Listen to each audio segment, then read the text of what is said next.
Hola, hola y bienvenidos a un nuevo episodio de Minuto y Resultado 2.0, el podcast de Minuto y Resultado. Hoy vamos a tener un programa sumamente especial porque vamos a tener un invitado de lujo, como así lo hemos bautizado acá en este podcast de Minuto y Resultado 2.0. Quien les habla, Carlos Vieira, estará acompañado de Álvaro Goncalves el día de hoy. Les recuerdo lógicamente que este podcast lo van a poder escuchar por todas las plataformas digitales, Anchor, Spotify, Google Podcast, Apple Podcast, YouTube, y también les recuerdo seguirnos en nuestras redes sociales, @miniresultadofm en Twitter y Minuto y Resultado FM en Instagram.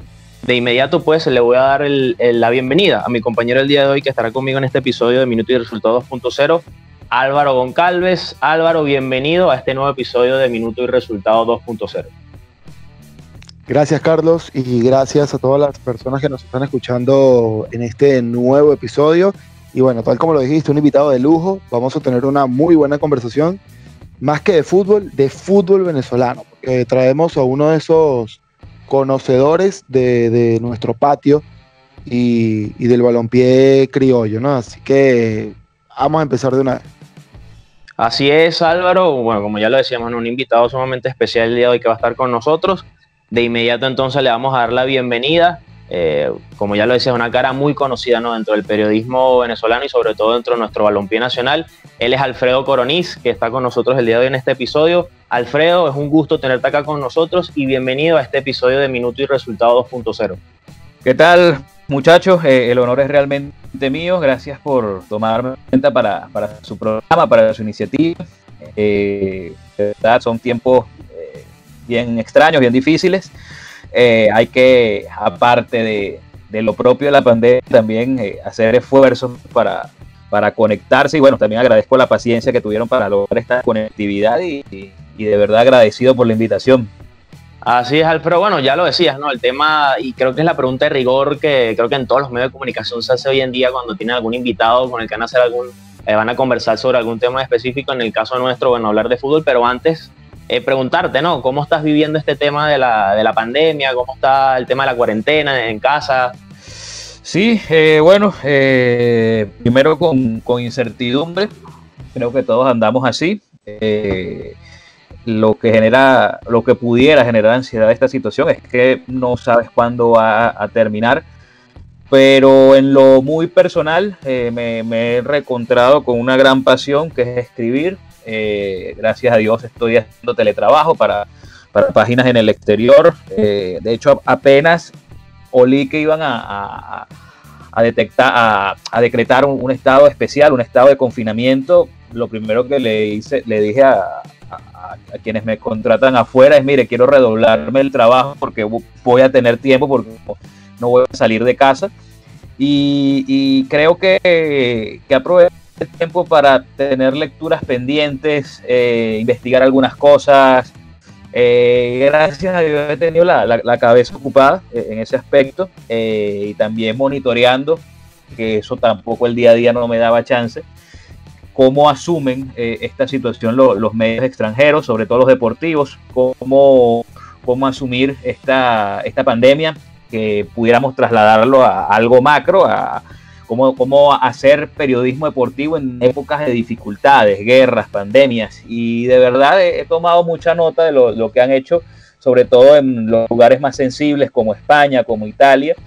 Y también me ha alegrado un poquito, y hacía un hilo esta tarde, de reencontrarme con el periodismo de profundidad, de largo aliento, ese periodismo que quizás queda un poco rezagado porque a veces somos esclavos del resultado, somos esclavos del debate, y bueno, creo que todo eso ha hecho bien llevadero estos días, y es la parte positiva de este encierro. Así es, Alfredo, y bueno, tú comentas precisamente ese proceso de aprendizaje durante momentos extraños que hemos venido viviendo, pero para una persona que se gradúa de comunicador en la UCB, que vive en La Guaira, que tiene que transportarse constantemente, posiblemente ya ese entrenamiento viene de antes, ¿no? Cuéntanos un poco cómo fue ese proceso de estudio, la movilización, de adaptarte de pronto a vivir entre dos ciudades muy distintas la una de la otra, y en el medio formar tu futuro como profesional en el área de la comunicación. Sí, la mayor parte de mi vida la viví en La Guaira. Ahorita tengo 4 años en Caracas, me radiqué definitivamente en Caracas. Pero sí, era evidentemente si decidí irme por el periodismo deportivo, que eso fue algo que a lo mejor cuando conversen o se han conversado con José Manuel Vieira, un gran amigo, él habla mucho de que a veces el destino te arrastra a donde vas. Yo cuando iba a estudiar comunicación social en la UCB, yo quería estudiar mercadeo, me parecía algo genial. De hecho, por eso tengo unas pinceladas de mercadeo, y de hecho yo saqué un posgrado de mercadeo en la misma UCB, porque me gusta mucho el tema de marketing.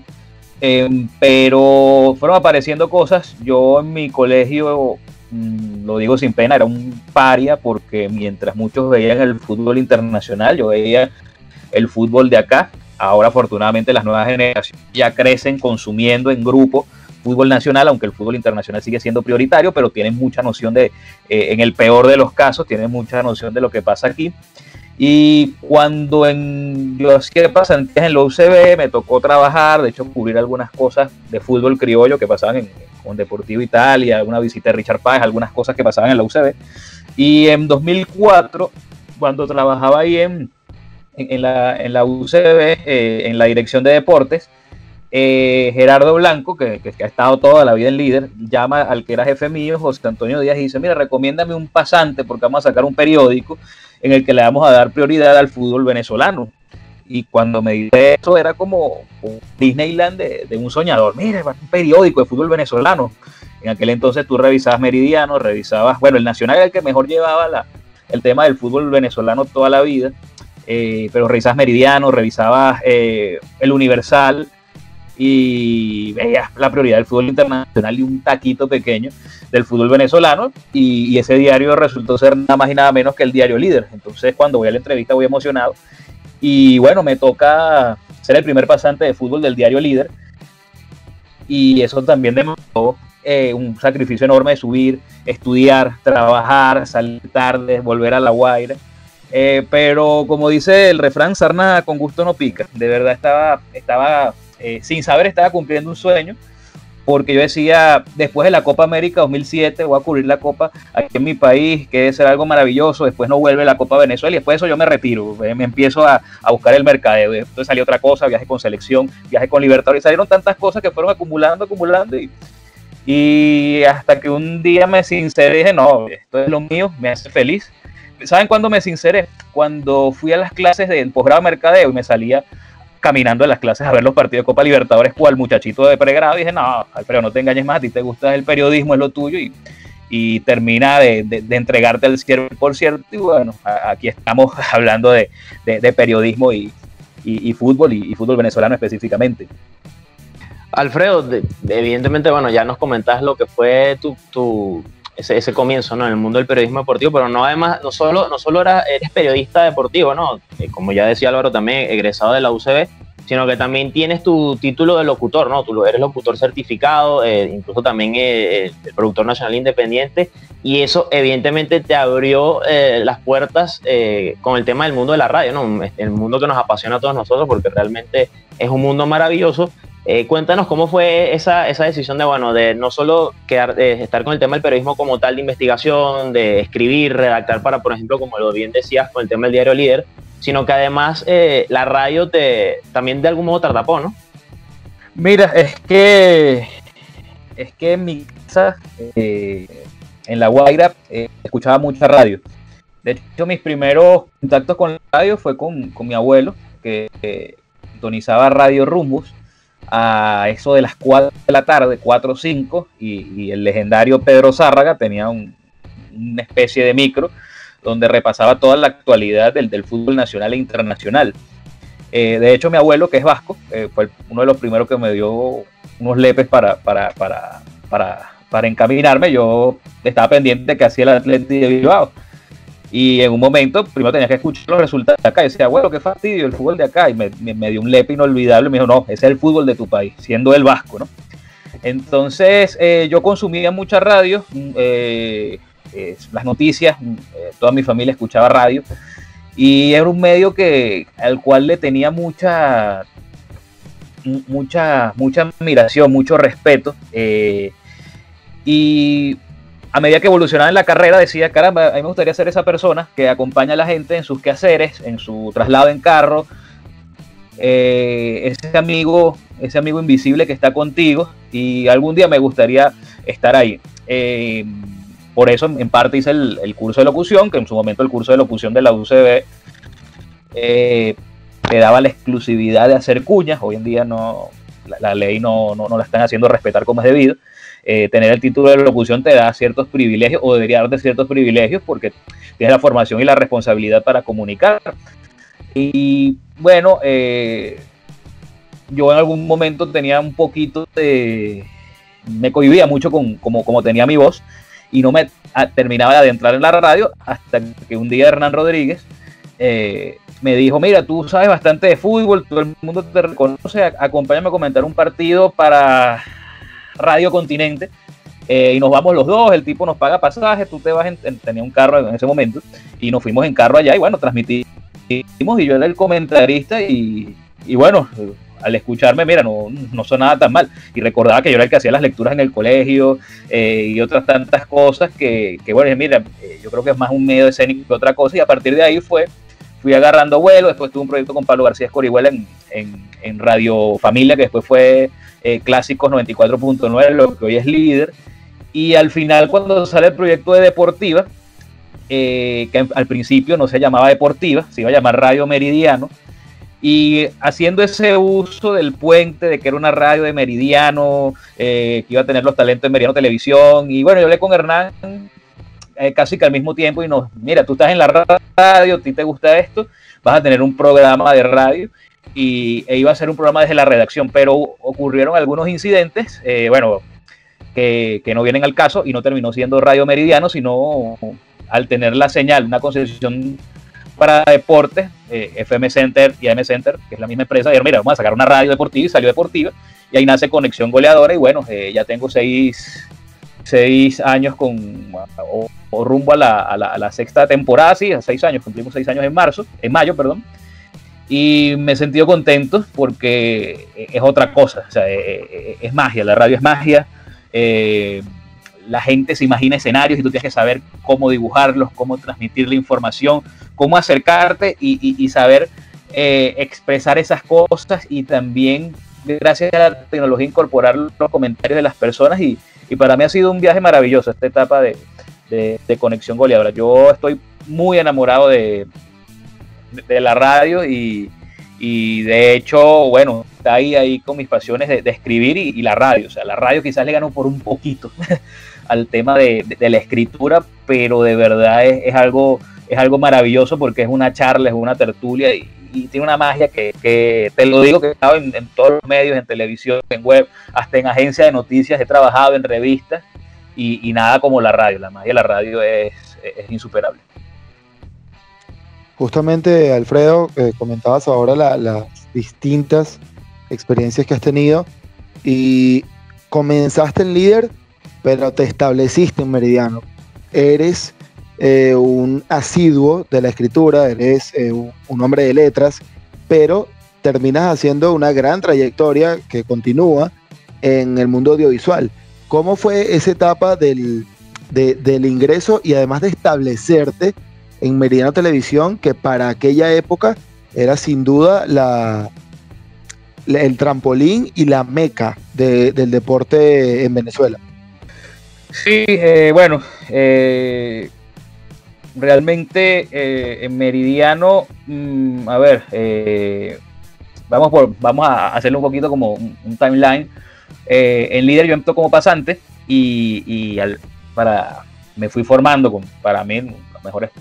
Yo creo que no ha habido una redacción en Venezuela que juntara tanta gente buena, y aprendí de los mejores, de Carlos Daniel Avilán, de Jovan Pulgarín. Jovan Pulgarín fue un jefe extraordinario, y hoy somos muy amigos, siempre fuimos buenos amigos. Alexis Correia, Manuel de Oliveira, que hoy es presidente del Zulia, muy buen periodista. Y bueno, llegó el momento de que dejé de ser pasante y pasé a ser redactor. Y claro, al estar rodeado, bueno, Diosazo llegó después, y a estar rodeado de buenos redactores, yo tenía que era inmoral que yo que hiciera mal mi trabajo. Y si lo hacía mal, ellos te lo hacían saber de formas bien pedagógicas, entre comillas, ¿no? Pero sí, me formé con ellos, a todos los quiero mucho, son excelentes profesionales. Y ya cuando iba saliendo de Meridiano, de líder, perdón, ya tenía cierto nombre. De hecho, cuando Carlos Daniel Avilán se va al Nacional, yo quedo, porque de Oliveira asumió la coordinación de la selección de fútbol, yo quedo como una especie de cabeza de fuente. Tuve alguna pequeña diferencia en su momento con de Oliveira. Empecé mi vida solitaria, que fue cuando dirigí la revista Podium, que trabajé con la web Venezuela Fútbol, que también fue maravilloso, fue una etapa muy, muy buena. Y cuando voy a Meridiano, llega porque es una revolución, el Meridiano impreso, que encabeza Ramón Navarro con Carlos Balmore, de cambiar la percepción que tenía el periódico, que era un periódico que le da mucha información al fútbol de afuera, que a lo mejor no tenía el rigor periodístico y que sobre todo y especialmente ofrecía malos salarios. Entonces, como estaba más o menos cotizado, me ofrecieron un buen sueldo y de verdad fue una etapa distinta, porque ahí yo era la cabeza absoluta de la sección, el que viajaba con la selección, el que hacía, o sea, ahí terminé de despegar lo que había, por decirlo de alguna manera, dejado inconcluso en líder. Y en ese camino empieza la fusión Telearagua-Meridiano, y recuerdo que hubo alguna dificultad con algunos talentos, y para que no cayera la señal, María Alexandra Sar me dice: mira, Alfredo, necesito un comentarista porque si no, no vamos a salir, no tenemos cómo llenarlo, la parrilla de talento. Yo, bueno, comentaba en radio, sí, es lo mismo. Y yo, bueno, no es ningún lo mismo, tiene sus técnicas distintas.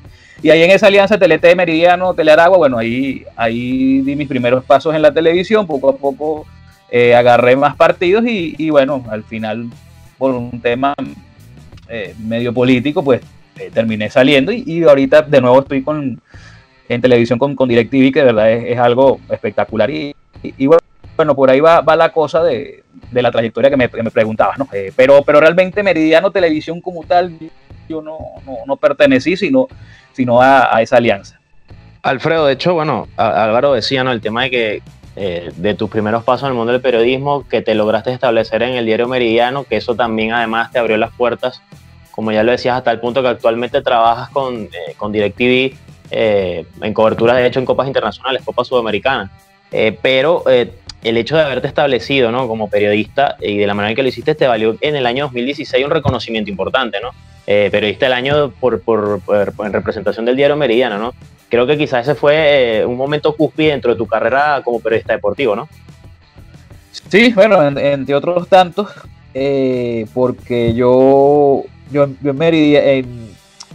líder me había ganado un trabajo de periodista del mes, que también valoré muchísimo porque estaba rodeado de tanto talento, de tanta figura, que era casi que, y no solo en fútbol, en béisbol, en polideportivo, o sea, de verdad era un all-star estas versiones de líder, que hasta hace no mucho tenían muy buenos staff, pero lamentablemente, hay que, por el tema de la reducción de plantillas, ahorita ves que son pocos muchachos por fuente y así se complica un poquito la cosa. A lo mejor no hay alguno que le tienda una manito y le enseñe del pasado. O sea, lo que siento con líder es que se rompió, no solo en líder, en la mayoría de los medios, se rompió ese trasvase de conocimiento del experimentado, como me pasó conmigo, como yo en su momento alguna vez transmití algún conocimiento, y a esos que vinieron antes de mí, otros le transmitieron conocimientos, ¿no? Entonces sí, ese fue un momento muy bonito, porque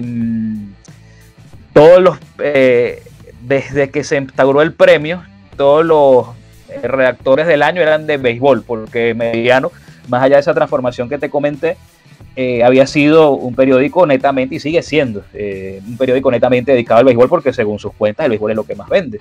Entonces, que alguien de fútbol irrumpiera y lograr ese reconocimiento, pues pues me parecía bien interesante, y sobre todo abrir las puertas a los otros compañeros de fútbol para que se animaran y también en años consecutivos, en años siguientes, perdón, también pudieran aspirar a ese premio sin inhibirse, ¿no? Entonces ahí como que hubo una ruptura en la tendencia de la premiación, porque sí, venían premiando prácticamente a solo periodistas de béisbol, y por eso fue algo muy significativo para mí de esa línea de reconocimientos. Pero más allá de un premio, de un papel que a uno lo honra mucho, yo son con las coberturas, con la enseñanza, con los compañeros que aprendí muchísimo, en especial de Carlos Balmores, que es el que me terminó de guiar y formar ahí y de aconsejar en Meridiano en sus etapas de primero de jefe de redacción y después de director.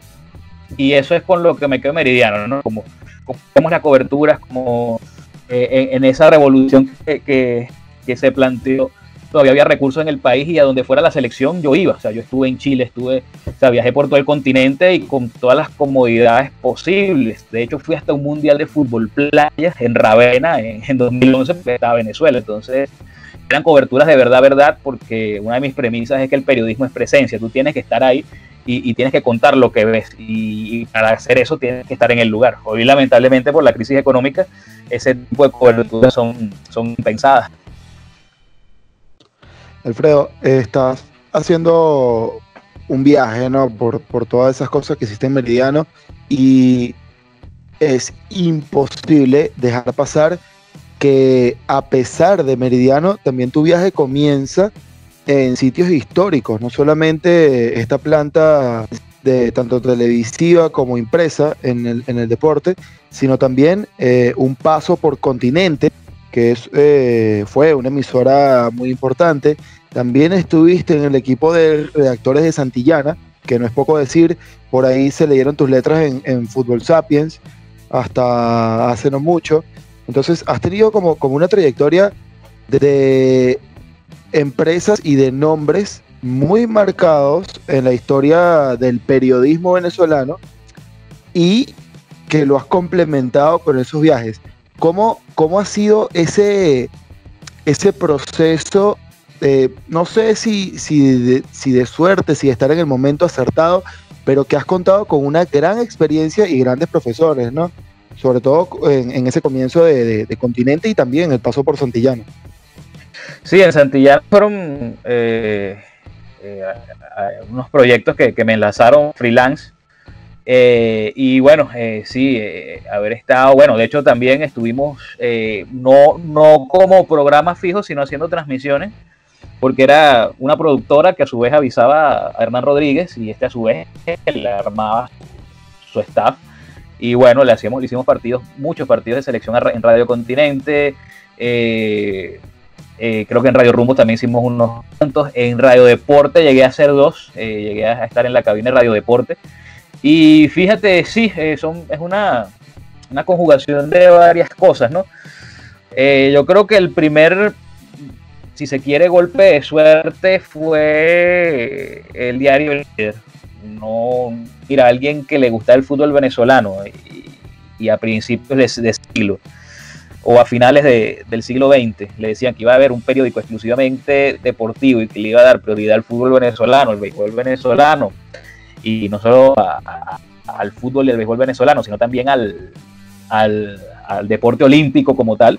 Te iba a decir loco, pero no, ocurrió, y bueno, y las cosas de la vida que bueno, estaba ahí para hacer el primer pasante. Y bueno, ya yo creo que el mensaje de esto es que una vez que tengas la oportunidad, que yo entré como pasante, no entré como redactor titular ni nada, un pasante, esforzarte al máximo, para que siempre te hablan de que debes conseguir tus sueños, pero pocas veces te dicen cómo mantenerte en él. Entonces, mantenerte cumpliendo tus sueños demanda de mucho esfuerzo, de sacrificios, de dejar de ver a tus amigos. Yo me perdí muchas rumbas de la universidad por estar metido en el periódico, por trabajar al pasante de líder inicialmente. Yo y creo que 4 generaciones más trabajaban de miércoles a domingo. O sea, no tenías ningún fin de semana libre. Eso es ahora que creo que hay una legislación que permite a los pasantes estar de lunes a viernes, no sé cómo es mucho, cómo es la cosa, porque recuerdo que en Meridiano teníamos unos pasantes y era un tema tenerlos los fines de semana. Entonces sí, a partir de ahí te vas haciendo un nombre y cuando ya te haces un nombre empiezan a solicitarte y cuando te solicitan debes responder a la responsabilidad que significa tener un nombre o alguna trayectoria o una recomendación. Entonces ha sido de todo un poco, ¿no? Pero gracias a Dios por permitirme haber recorrido este camino y yo creo que aún sigue, ¿no? Porque de verdad creo que hay muchas cosas por hacer y de verdad mucho por construir a pesar de todas las circunstancias. Bien, Alfredo, bueno, sí, hemos repasado de alguna manera, bueno, has sintetizado, ¿no?, lo que ha sido tu trayectoria y tus inicios con el tema del periodismo deportivo, un viaje sin lugar a dudas apasionante, ¿no? Este mundo del periodismo deportivo, y me quedo bastante con lo que decías de la radio. Estoy totalmente de acuerdo contigo en eso, porque creo que el mundo de la radio es un mundo maravilloso y bueno, creo que bueno, nosotros acá en Minuto y Resultado estamos maravillados por tener la oportunidad de también formar parte de ese importante gremio. Ahora, Alfredo, vamos a abrir, ¿no?, con lo que va a ser el primer segmento del podcast del día de hoy. Este segmento lo bautizamos con el nombre de Fútbol a un solo toque. Te voy a explicar cómo es la dinámica. Es un formato de preguntas ping-pong en el que yo te voy a realizar una pregunta y tú vas a responder de acuerdo a lo que se te venga en mente.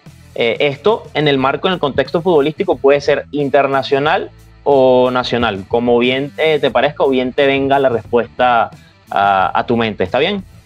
Perfecto. Muy bien, bueno, vamos a empezar. Son 10 preguntas que te vamos a hacer y como te digo, tú respondes con lo primero que tenga en la mente. Sigamos con la primera pregunta. El mejor jugador que vi. El mejor jugador que vi y gracias a Dios entrevisté fue Lionel Messi. Muy bien. Casi nada. Mejor partido que viste. Mejor partido que vi. Cuenta estar en el estadio, verlo por televisión. A ver, no, para que te rompa la línea. No, tranquilo, no. Pues en el contexto que tú quieras, ya sea de manera presencial o que lo viste en la televisión, cual sea que tú digas, este partido de verdad me partió el corazón en 1000 pedazos. Mira, yo creo que lo sigo diciendo en redes y yo creo que solo lo va a superar el partido que nos lleva al Mundial. Fue ese 3-3 Estados Unidos, Venezuela del 93, Copa América del 93. Una selección venezolana que era impensada que pudiera levantar un 3-0 abajo y como lo logra agónicamente. O sea, hasta ahora no he sentido una emoción así con algún partido de fútbol y yo sé que es meramente sentimental porque hay partidos que no ha llevado a semifinales de Copa América, partidos que no ha llevado a final de mundiales, pero sentimentalmente ese tiene mucho sabor para mí. Okay. Bueno, la siguiente pregunta creo que tiene bastante relación con eso, ¿no? ¿Momentos vinotintos favoritos? Sí, bueno, ese, pero como para no sonar repetido, y ahí sí estaba en la cancha y lo disfruté como nadie, el triunfo de Venezuela sobre Argentina en Puerto La Cruz. De verdad, uno de los momentos que más atesoro, y también que tu país organice una Copa América. En líneas generales, eso para mí fue maravilloso, porque más allá de las dificultades existentes, recibimos a gente de todo el mundo y de verdad fue una fiesta fantástica. Totalmente. Qué grato recuerdo fue esa Copa América de 2007. Esta, bueno, creo que me imagino cuál puede ser tu respuesta, pero igual, evidentemente, te la voy a hacer. ¿Cuál ha sido la mejor entrevista que hiciste? La mejor entrevista que he hecho, mira, en cuanto a personaje, obviamente Lionel Messi, porque claro, no solo es que es Lionel Messi, sino que la entrevista la hice un día antes de la final. Entonces, caramba, más pertinente imposible. Pero fueron 5 minutos con él y bueno, en cuanto a relevancia, eso. Pero en cuanto a profundidad y entrevista como tal, sin importar el personaje, fue una que le realicé a Andrés Ponce cuando estaba brillando, porque me habló mucho de brilló en el sub-17, aquel que fue al Mundial, sí. Porque me habló muchísimo de sus orígenes humildes, en aquel momento estaba usado de colombiana, qué sé yo. Entonces, en cuanto a sentimiento, esa fue muy... Y de paso que tuve la oportunidad de estar en su casa, muy humilde en Maracaibo, lo mismo que te decía, de verdad que se estuvo muy sentida en cuanto a la extracción del sentimiento humano. Excelente, Alfredo. Una cobertura internacional que sueñas. Creo que esta es obvia, pero bueno, igual de todas maneras, por favor, dinos cuál es la que sueñas, que creo que es la que soñamos todos, pero estoy seguro que es algo que todos anhelamos. Sí, evidentemente. Ya estaba en un mundial en Sudáfrica 2010. Es una maravilla y no me imagino eso potenciado con una participación venezolana, ¿no? Ojalá nos toque coincidir en Qatar con la selección, ¿no? Y en segundo lugar, una final de Champions. Estuve muy cerca de ir a una, por cierto, pero esa es una deuda pendiente también que tengo. Eso va a ser así. Yo creo que vamos a estar en Qatar 2022, Dios mediante. La siguiente pregunta, ya vamos por la séptima. Tu mejor compañero de transmisión. Esta es un poco, creo que complicada, pero vamos a ver. No, evidentemente los que tengo en DirecTV, Jaime Ricardo y Hernán Rodríguez. He tenido el honor de ser comentarista de los mejores de Venezuela. Solamente me falta una barajita, que es Carlos Domínguez, a quien le tengo mucho aprecio y hay muy buena relación con él, nos tenemos mucho cariño. Y se iba a dar en una anécdota rapidita, sé que es un ping-pong, pero se iba a dar en Puerto Ordaz, en un minero. No llegó porque no le habían pagado la móvil. Entonces, bueno, en grada, pero esa barajita me falta. Y en cuanto a eso, Jaime Ricardo y Hernán, porque con ambos he compartido. Si tengo que escoger uno de los dos, Hernán, por el que me abrió las puertas en esto, y ya tenemos bastante, ¿no? Pero ellos dos han sido con los que mejor, tanto fuera como dentro de la cabina, con los que mejor me ha ido. Excelente, Alfredo. Vamos con la octava. Un referente un referente que has tenido como escuela, ¿no? En cuanto al tema de los comentarios, o sea, el tema de ser comentarista en las transmisiones deportivas.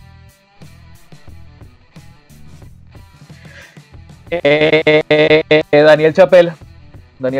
De hecho, Daniel aunque yo no soy tan cercano con él como quisiera, pero Daniel es una especie de abuelo mío periodístico, porque él es el papá periodístico de Carlos Daniel Avilán, y Carlos Daniel Avilán es quien considero que me formó, igual de Manuel de Oliveira y mucha gente. Se vieron en Daniel Chapela y Edgardo Bronner, que nos abrieron las puertas desde los 90 para que pudiéramos disfrutar muchas cosas de hoy. Y entonces, en su rol multifacético, hay muchas cosas que coincidimos. Un tipo de radio, un tipo de espíritu de impresos, y también un excelente comentarista, y para mí él es el referente en muchísimos aspectos, no solo como comentarista. Perfecto, Alfredo. Vamos con la octava, ya te quedan dos preguntas nada más. La novena pregunta, un ídolo futbolístico. Mira, ese es medio complicado, porque yo no soy de admirar y seguirme por algún jugador, sea de acá o de afuera.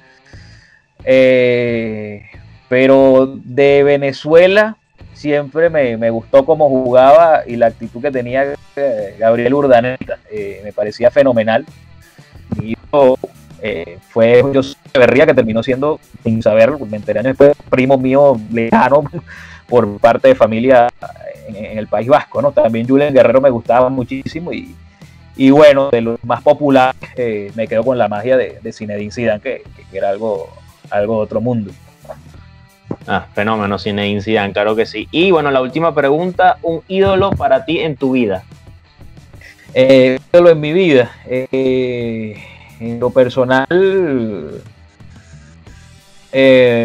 mi abuela, en paz descanse, de verdad que una mujer ejemplar, que siempre no solo se desvivía por su familia, sino también era alguien que aportaba desde la religión católica mucho para la comunidad, ¿no?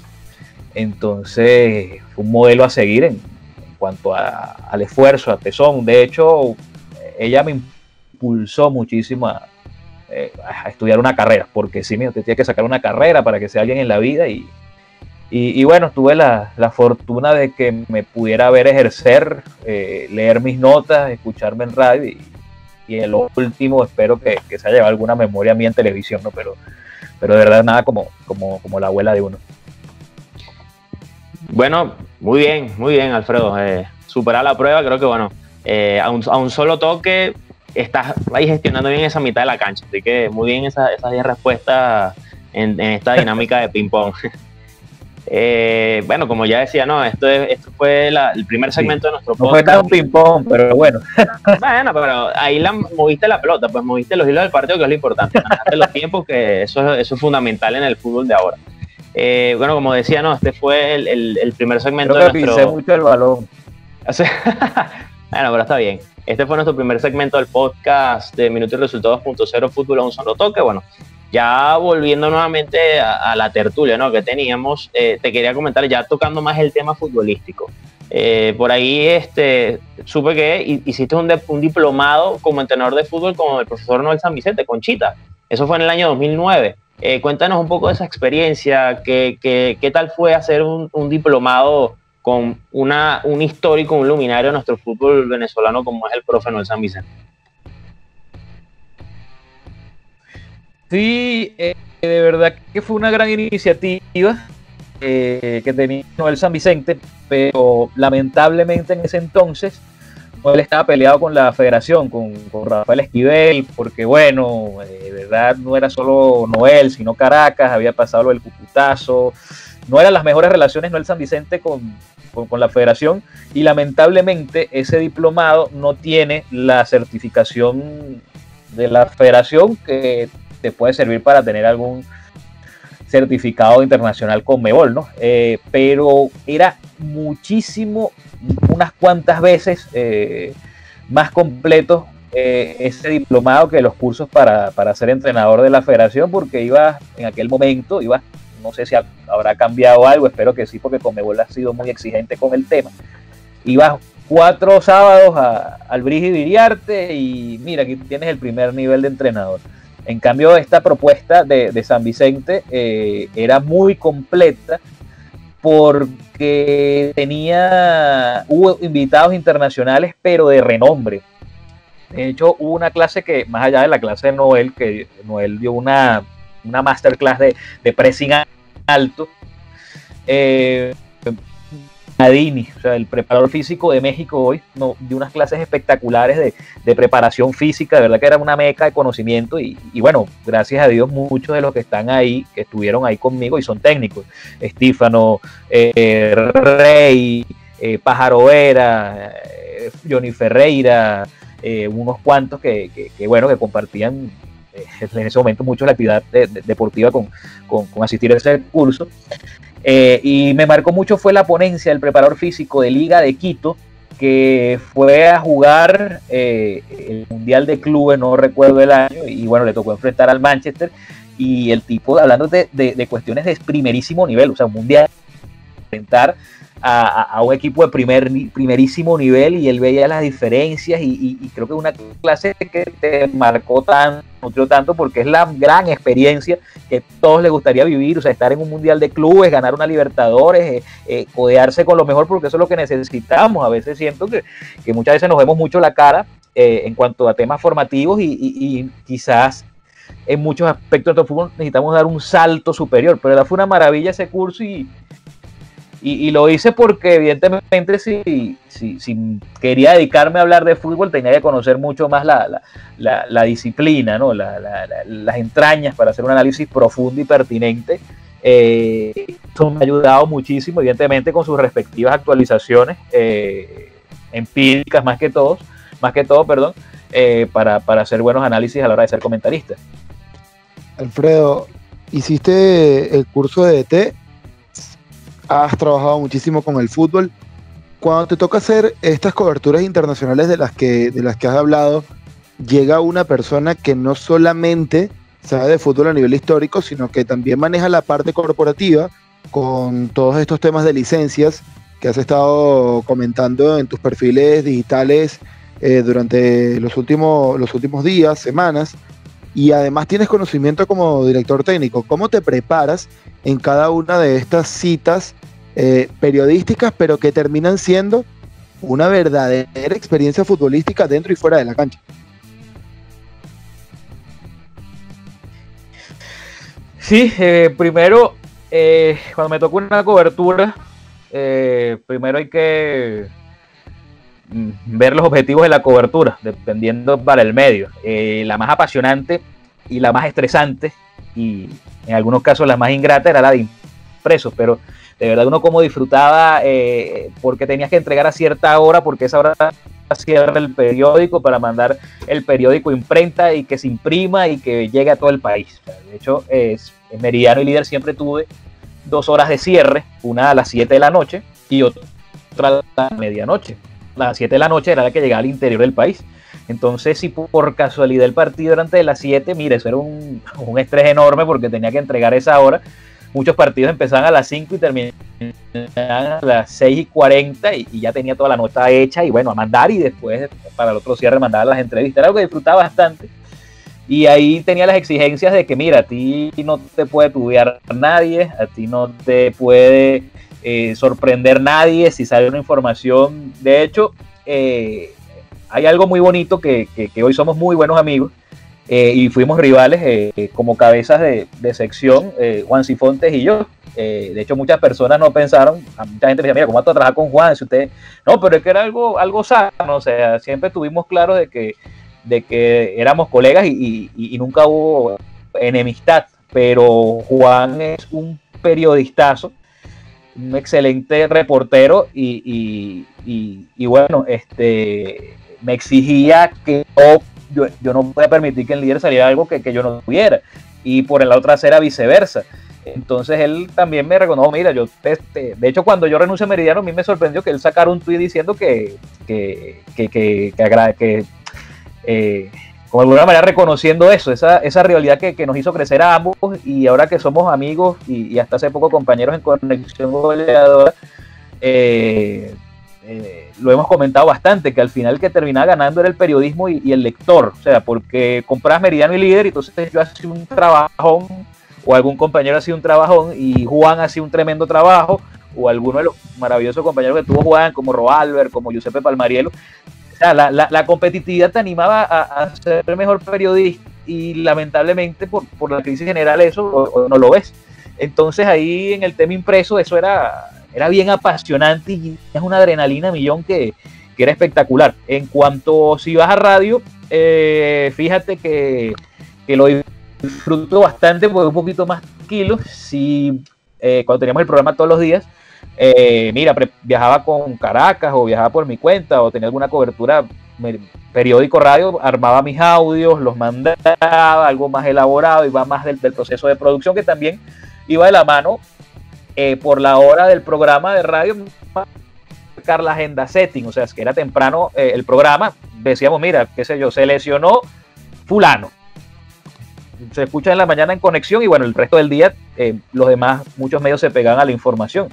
Entonces cada cual tiene su mística. El de televisión, a lo mejor no tengo la posibilidad abierta de hacer reporterismo, que a mí me fascina, pero bueno, te preparas de muchas maneras, y sobre todo esta etapa de DirecTV ha sido muy, muy fructífera, porque a mí me gusta, como me toca hacer lo más parecido al reporterismo, que es el reportero de cancha, averiguar muchas historias, estar súper empapado de los equipos. Yo creo que lo fundamental del periodismo es el contacto humano, porque siento que están malformando mucho, sobre todo en varias páginas web, a las nuevas generaciones, diciéndole, mira, agarra lo que dijo fulanito en Twitter, o mira lo que salió en tal periódico, reprocésalo y públicalo.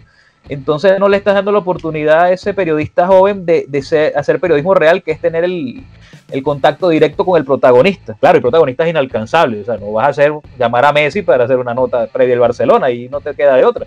Pero, por ejemplo, el fútbol venezolano, y es algo que a mí me apasionó mucho, es que tenía la fuente ahí mismo. Entonces ya mira, o llamabas o ibas al entrenamiento, y en este momento con DirecTV me toca hacerlo internacional. Mira, le escribo a colegas del país que viene, hablo con el jefe de prensa, y he tenido la ocasión de hablar con los técnicos off the record, y ahí preparo un informe del partido, tanto como comentarista cuando me ha tocado, como no en DirecTV, sino en transmisiones de radio, como reportero de cancha. Digo algo, cuando tú te toca salir en radio, televisión y preparas un material, vas a usar el 10% de lo que preparaste, y si es así, es bueno. Lo que no vas a saber nunca cuál es el 10% del 100% que utilizaste, así que nunca dejes detalles por fuera. Y de verdad, como te he dicho, he disfrutado mucho cada faceta, cada una con distintos niveles de emoción, de adrenalina, de reconocimiento, de posicionamiento, de satisfacción interna, o incluso hasta de remuneración, que pagan más, otros que pagan muchísimo menos. Pero sí te digo en resumen que ha sido un viaje alegre, y que cada vez aprendo, cada vez que hay algo nuevo aprendo, y de verdad es maravilloso esto que tenía la vida preparado para mí. Bien, Alfredo, bueno, ya tocando ahora sí un poquito más, ya hablando sobre nuestro fútbol, ¿no? Ya tocando el tema propiamente del fútbol, te quería preguntar, sé que hace algunos días en Conexión Goleadora tuvieron conexión con, valga la redundancia, con Mon López, que es de la Asociación Única de Futbolistas Profesionales de Venezuela, que les comentó, ¿no? Les contó sobre lo que es la realidad de Llaneros, ¿no? Un equipo que actualmente juega en segunda división de nuestro fútbol, que participó en Copa Sudamericana, que se enfrentó al Liverpool de Uruguay, y que la manera en cómo se gestionó y se manejó, ¿no? Todo ese tema de Llaneros para su participación en Copa Internacional, y sumado a eso de la realidad que tienen en nuestro fútbol, es bastante preocupante, ¿no? Cuéntanos un poco qué les contó en ese momento Mon López sobre la realidad del equipo de Llaneros, que realmente es una situación bastante triste, ¿no? Para nuestro fútbol. Sí, yo creo que Esteban Rojas, que es un periodista súper completo en todos los aspectos, tiene una frase para eso muy... Y a veces los mismos clubes en alcahuetería le dan un pedacito de cerebro al zombie: mira, aliméntate, camina, para que no se muera. Pero tú sabes que un muerto conviviente, un muerto andante, o sea, no hay más.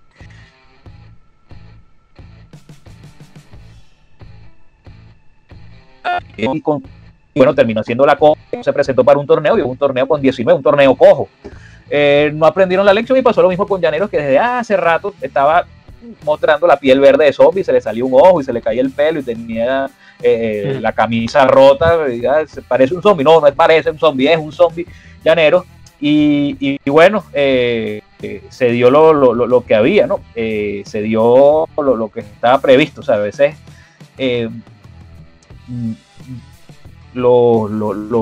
había colegas que denunciaron muchas cosas, y por eso me tomé la mínima revancha de colocarlo en Twitter.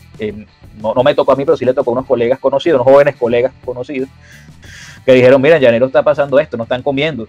Y salió el mismo personal de Llaneros a tirarle: no, mentiroso, amarillo, para que al final todos terminaran en un saco de deuda. Entonces yo sí creo que tiene que haber más no hablar del caso específico de Llaneros, sino que es una constante. Hay equipos que son realmente insolventes, o sea, y es algo que se dice hasta el cansancio, que deberían depurar la liga, deberían acortar el número de participantes para que el talento, los patrocinios, los ingresos se concentren en un grupo que de verdad van a dar espectáculo, y que no le van a deber a jugadores, y que no le van a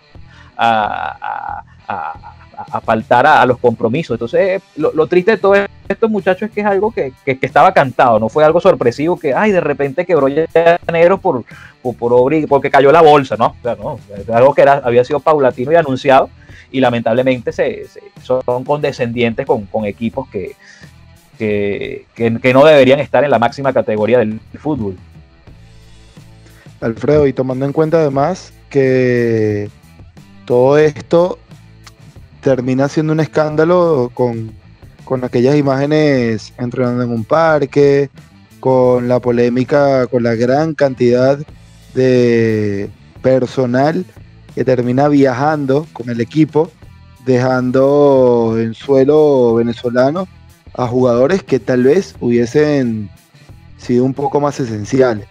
¿Cómo ves el panorama del fútbol venezolano en cuanto a ese tema justamente de las licencias y de las estructuras? Ya lo comentabas, haciendo énfasis en que debe estar en manos tal vez más capacitadas, pero esto no es nuevo, esto ya pasó también hace unos años con un club como el Caroní, que pasó sin pena ni gloria, o más bien con más pena que gloria, por la primera división, con goleadas de escándalo, con unas deudas increíbles, que ahora lo estamos viendo con Llaneros, que está en segunda. ¿Cuál crees que debería ser desde el punto de vista organizacional y también con todo este tema de licencias, el funcionamiento en pro a la mejora del fútbol venezolano? Fíjate que yo tenía mucha esperanza con el tema de la licencia de clubes, porque pensé que iba a llegar y lo decía cada rato en el programa, iba a llegar una depuración darwiniana, de Charles Darwin, el de la teoría de la supervivencia, el más apto, ¿no? Entonces, bueno, uno anunciaba, bueno, por fin Darwin se va a manifestar en el fútbol venezolano, que va a llegar el meteorito y va a acabar con los dinosaurios, pero al final fue una decepción, porque primero me dio sí respetó el trabajo de la gente de licencia de clubes que está en la federación, porque yo estuve muy cerca de la gente de licencia de clubes y les digo que hizo un trabajo fenomenal, inspeccionando equipo por equipo, levantando informes, y ellos ya tenían sus informes. Mira, estos son los equipos que pueden jugar, están aptos para tener licencia con Conmebol y pueden estar en primera división. Pero como acá todo es un tema político y no es un tema político de chavismo y oposición, ni un tema de la política interna de la federación, tratar de tener contentos a todos, de tener más votos y de alguna manera también, ¿por qué no?, algún tema político de cercanía con el gobierno, de alguien interesado. Pues bueno, se dio perdón a todos. Entonces ahora, antes del tema de la pandemia, había una extensión una prórroga adicional para que los que no hayan cumplido la licencia de clubes la cumplen antes de mayo, y esta vez si no pao, no van al siguiente semestre. Entonces ya perdió credibilidad esa extensión y tú dices, mira, pero ¿a qué están jugando? O sea, tuviste una oportunidad histórica de reducir el número de equipos, de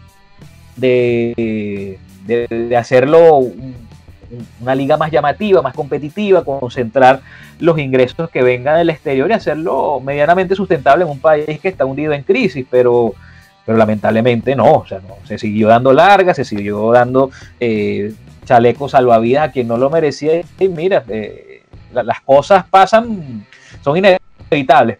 No, ese tipo de casos que ya están desahuciados, no es muy difícil que enderecen, y en buena parte la culpa la tiene la federación por no tomar, por no regular eso, o sea, por no ser más exigente, y también los clubes por no cerrar filas, porque había clubes con muy buenas intenciones. O sea, mire, vamos a hacer el fútbol espectáculo, el fútbol televisado, y eso está bien, pero hay clubes que no se pueden sentar en la misma mesa que otros.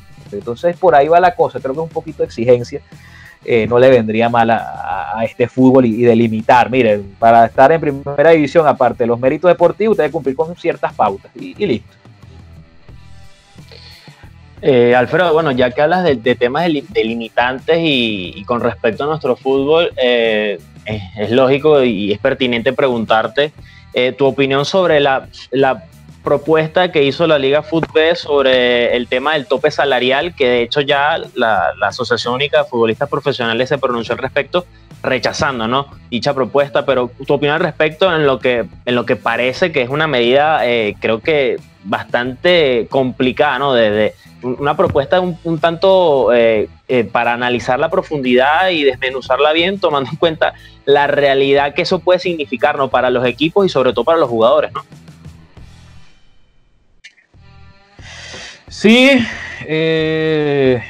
yo creo que esto debe someterse a varios debates antes de ser aprobado. Creo que es un error si se va unilateralmente a ser aprobado. Hay muchos clubes que no están de acuerdo, y yo creo que hay que seccionarla por varias partes, ¿no? Primero, que es una propuesta de emergencia, que me parece bien que la liga tome medidas en cuanto a al qué será del fútbol venezolano después del coronavirus, porque fíjate algo, cómo es la economía del fútbol en Venezuela.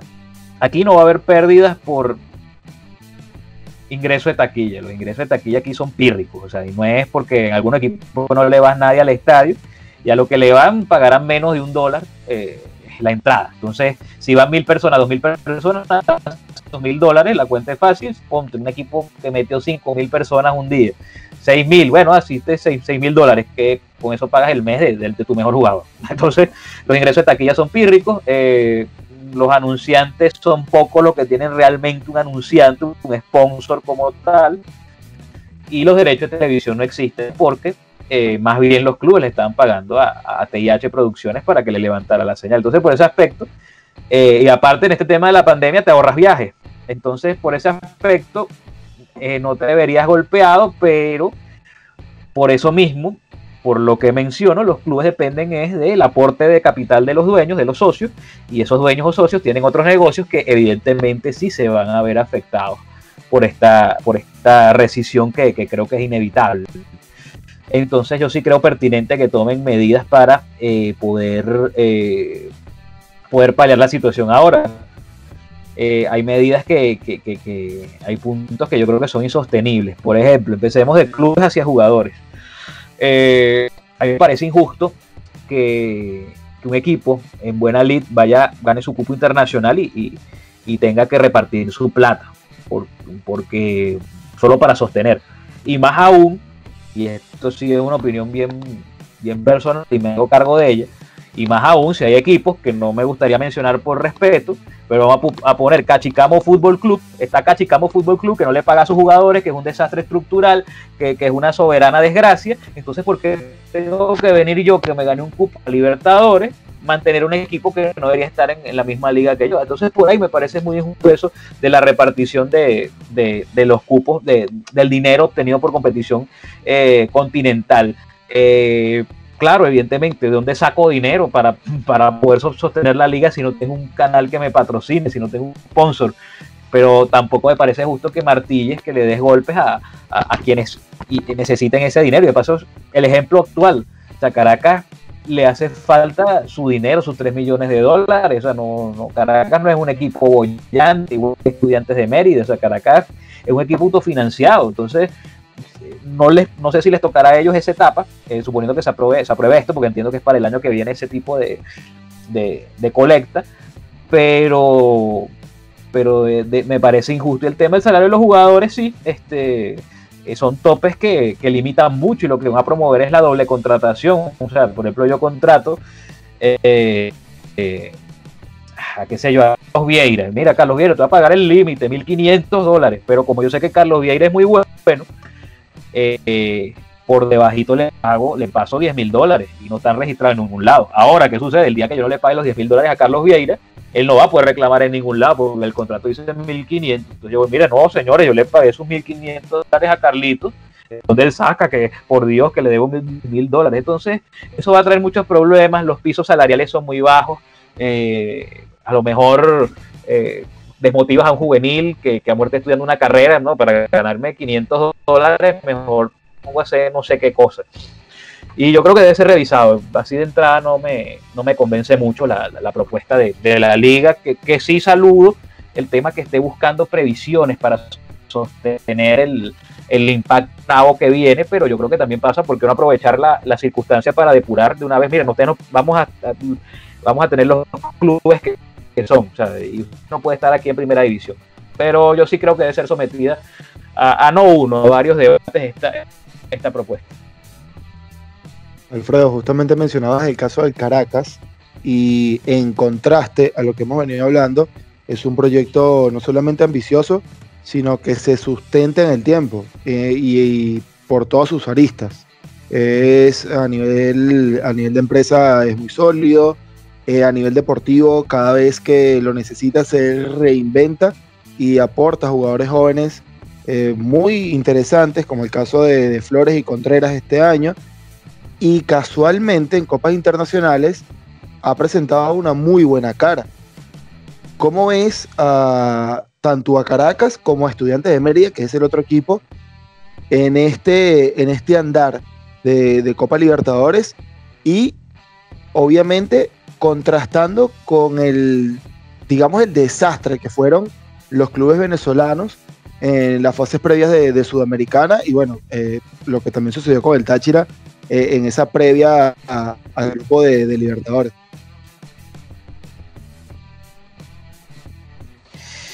Sí, yo creo que lo más triste de las primeras actuaciones de los equipos venezolanos es que no enfrentaron equipos de gran cartel y de igual manera, en su mayoría, ojo, y de igual manera quedaron fuera.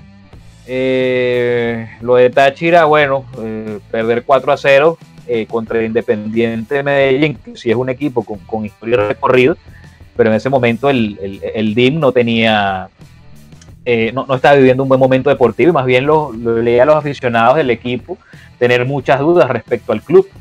Carabobo, bueno, con sus altas y bajas, tampoco no tenía mayor expectativa por la situación interna que vive el equipo. Y en Sudamericana,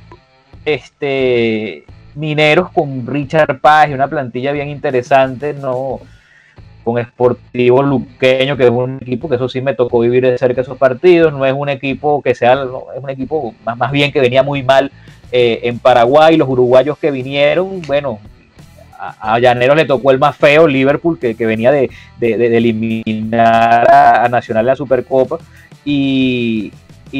pero Zamora sí podía hacerle frente a Plaza Colonia, y bueno, y el desastre con Coquimbo Unido de Aragua, que viajó con el casi justico, ¿no? Entonces esos detalles tú terminas diciendo, caramba, pero así va a ser complicado salir a flote internacionalmente. Caracas, bueno, vamos a ver cómo quedan los equipos en cuanto a lo físico, en lo anímico, cómo se replantea la Copa Libertadores. Yo creo que Caracas tiene para hacer un buen grupo.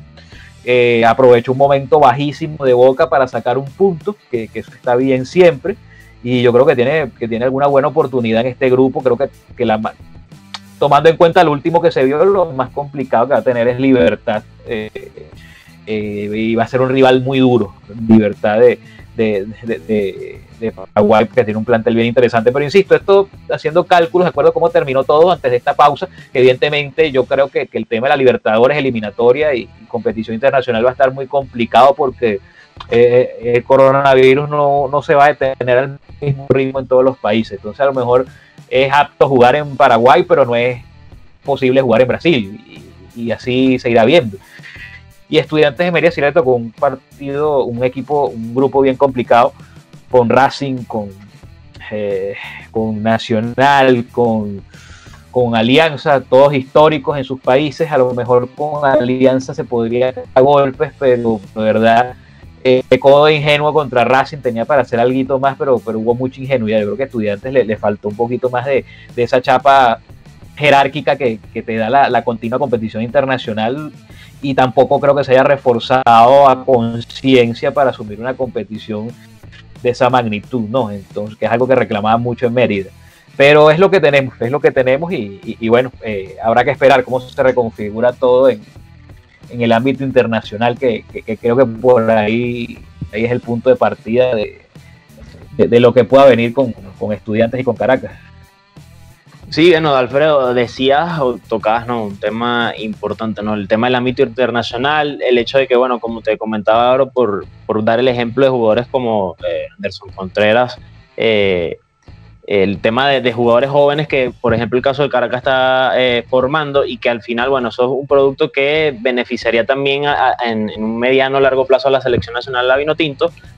Obviamente hay que tocar el tema de la selección nacional y hablar sobre nuestra Vinotinto, que bueno, de no ser por este tema de la pandemia mundial, estaríamos quizás discutiendo, ¿no?, hablando de lo que pudo haber sido ese resultado en la doble fecha para las eliminatorias del Mundial de Qatar contra Colombia y Paraguay.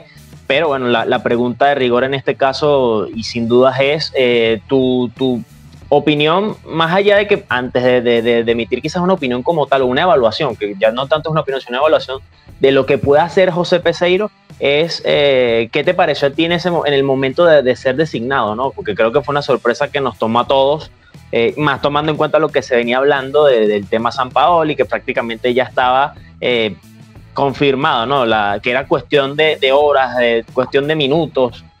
Casi que, bueno, nos tenían como con ese meme muy viralizado en Twitter, el tema de la baranda del CNE esperando que se confirmara la llegada de Jorge Sampaoli a la selección nacional, y al final, bueno, la federación terminó decantándose por José Peseiro, que inclusive el propio Laureano González lo decía el día de su presentación, ¿no? Era el técnico que abarcaba el presupuesto o lo que tenía la federación como para atraer en cuanto al tema de un nombre, ¿no? Un técnico internacional para la selección nacional. Como te digo, tu opinión, ¿no? Sobre lo que terminó siendo esa designación de José Peseiro como seleccionador nacional. No, es que todo fue muy atropellado, incluso yendo un poquito más atrás de la designación de Peseiro, o sea, cómo termina el ciclo Dudamel. Yo creo que Dudamel termina de alguna manera con algo de créditos en los últimos partidos amistosos, que bueno, se propuso jugar ofensivo, le salió y terminó con resultados positivos y ganando triunfo. Entonces decía, bueno, vamos a ver, el año que viene tenemos buenas noticias con la selección, pero fue triste que por un tema interno, un tema de roce entre Rafael Dudamel y Jesús Berardinelli, se tomara una... Dudamel prefiriera irse a Atlético Mineiro, que le fue totalmente desastroso. Entonces, a lo mejor la federación tuvo para echarle antes, quizás después de la Copa América. No me pareció que la salida de Dudamel fuera la correcta, más allá de la evaluación del trabajo de Dudamel, y ahí demostraste que había una inestabilidad institucional que yo creo que aún hasta hoy existe, y bueno, eso evidentemente le hace poco atractivo a cualquiera, ¿no? Y evidentemente fuera la resolución, iba a pisar en terreno movedizo, ¿no? A mí me gustó mucho que a Jorge Luis Pinto, en una declaración en Colombia, en una radio colombiana, él dijo que me parecía muy sensato, muy pertinente. Decía que cuando le preguntan, mire, ¿usted quiere ser técnico de la selección venezolana? Y dijo, bueno, ¿y por qué se fue el anterior?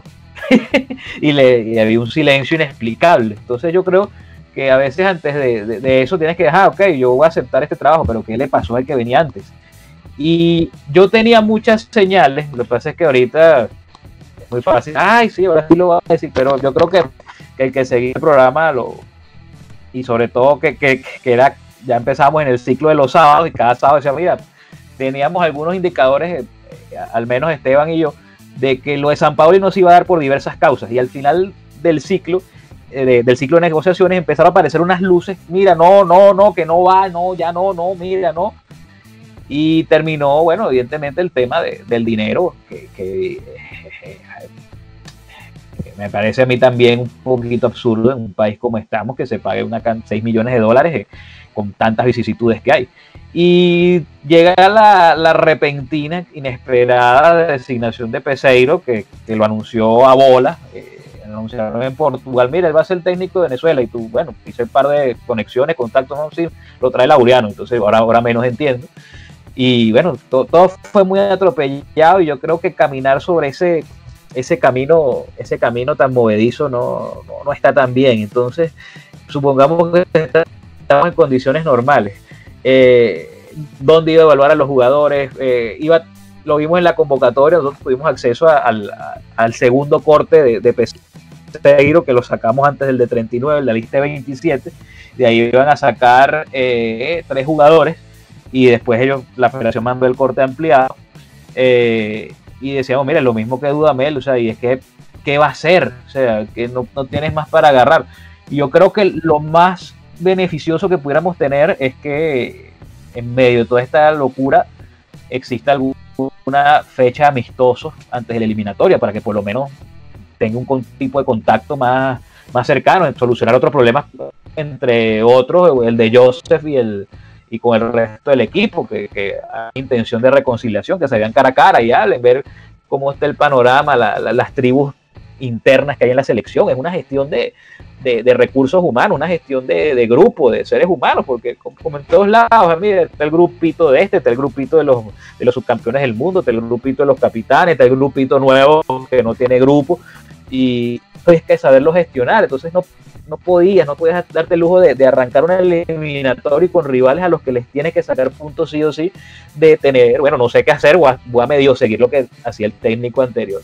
Entonces, bueno, ojalá sea el milagrito de un par de fechas por lo menos, o una ventanita abierta para hacer un amistoso o un bowl o algo, para que esos muchachos se reencuentren con el nuevo técnico que lo que ha tenido es puro trabajo remoto. O sea, yo sé que he estado monitoreando a Peseiro y sé que está haciendo seguimiento, pero ¿qué más puede hacer con la situación? Que se debe extender por algún tiempo más. Entonces, ese es mi análisis, ¿no? Que fue todo muy atropellado y todo muy mal hecho. De verdad que ojalá Peseiro tenga el tino para enderezar el rumbo, pero de todo, no, a mí me parece que no empezó bien y no por culpa de Peseiro, sino por cómo llega y las circunstancias que obligan la contratación de un nuevo técnico.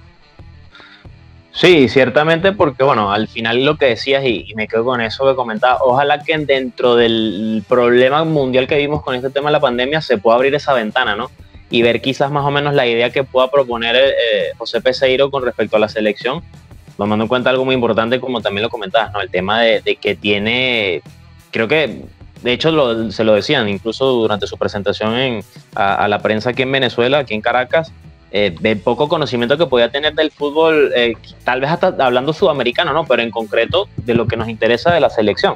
Pero bueno, esperemos que al final tenga esa ventana, como bien decías, para tratar de, bueno, más o menos ver qué puede proponer el profesor de cara a la selección y bueno, tratar de sacar buena cara, ¿no?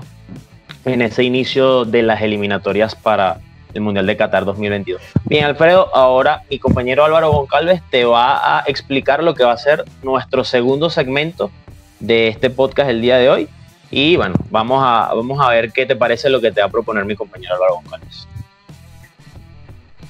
Alfredo, vamos con la segunda dinámica del programa. Se llama Balón Dividido y bueno, la idea acá es colocarte entre dos opciones y que te quedes con una. Puede ser una pregunta o una situación en la que vas a tener dos alternativas. Te pongo como ejemplo una de estadios en la que te digo cuál prefieres, Cachamayo o el Olímpico.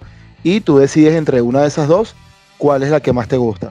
Van a ser un total de 10 situaciones y tú te quedas con la que más te agrade. Vale. Perfecto. Ok, vamos con la primera. ¿Arango o Stalin Rivas? Juan Arango. ¿Champions o Libertadores? Uy. El Libertadores así, pero va. Sabiendo que la Champions es mejor torneo, pero sentimentalmente la Libertadores. Muy bien. ¿Empanada o arepa?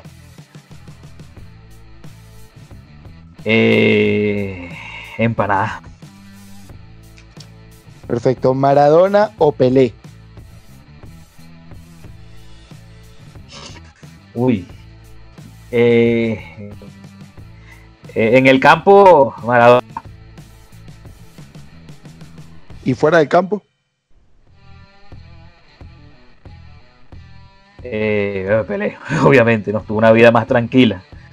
Pero las circunstancias románticas que tuvo Maradona en el terreno de juego, no solo con Argentina, sino con lo de Nápoles, de verdad fue algo irrepetible, ¿no? Pero bueno, si me hablas del futbolista, me quedo con Maradona. Muy bien. ¿Radio o televisión? Radio. ¿Comentarista o reportero?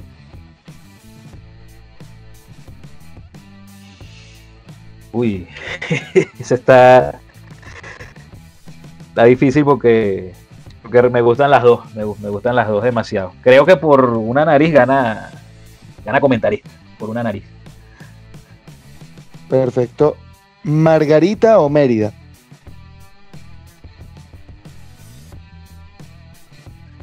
Es Margarita. ¿DirecTV o Deportiva 1300 AM? Oh. Ay, vale. Mira.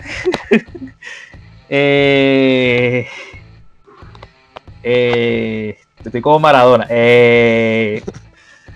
No, bueno, DirecTV, porque lamentablemente Deportiva se quedó sin antena y y prácticamente sin señal, por eso migramos a Hot. A esta hora DirecTV. Muy bien. Y ahí dejo la pregunta. Si pudieses elegir entre series o películas, ¿con cuál de los dos formatos te quedaría? Película. Y por último, no soy bueno Twitter, para hacer seguimiento de una serie.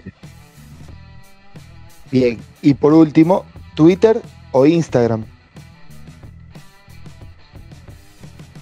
No, Twitter. Soy tuitero 100%, no terminé de dar el salto definitivo a Instagram.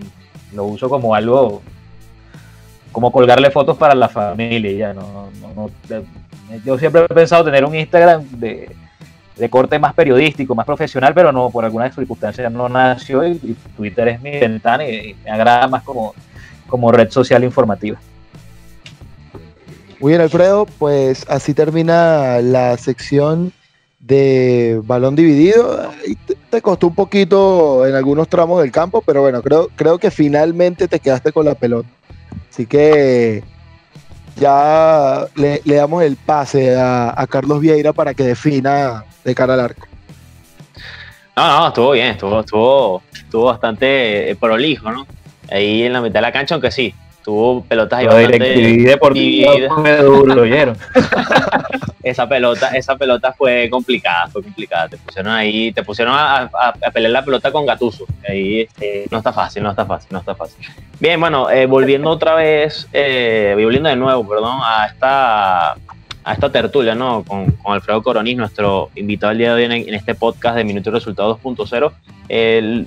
Hablando del tema futbolístico, Alfredo, tocaste el tema de Rafael Dudamel y es también pertinente, ¿no? A pedir tu opinión y tu análisis, ¿no? Sobre lo que fue, ya comentabas, la salida de Dudamel de la selección nacional y su llegada al Atlético Mineiro, pero cuyo pasar por el conjunto brasileño fue bastante corto, inclusive cargado de bastante polémica, porque hace algunas horas, prácticamente hace poco, salieron declaraciones de uno de los jugadores del conjunto brasileño, quizás criticando, ¿no? Cuestionando la metodología de trabajo de Rafael Dudamel, y que el propio Rafael Dudamel, ni corto ni perezoso, como decimos en nuestro albor popular, respondió, ¿no? Ante esas declaraciones del jugador Nathan, e incluso también tuvo lo propio, su mensaje para la directiva del conjunto galo.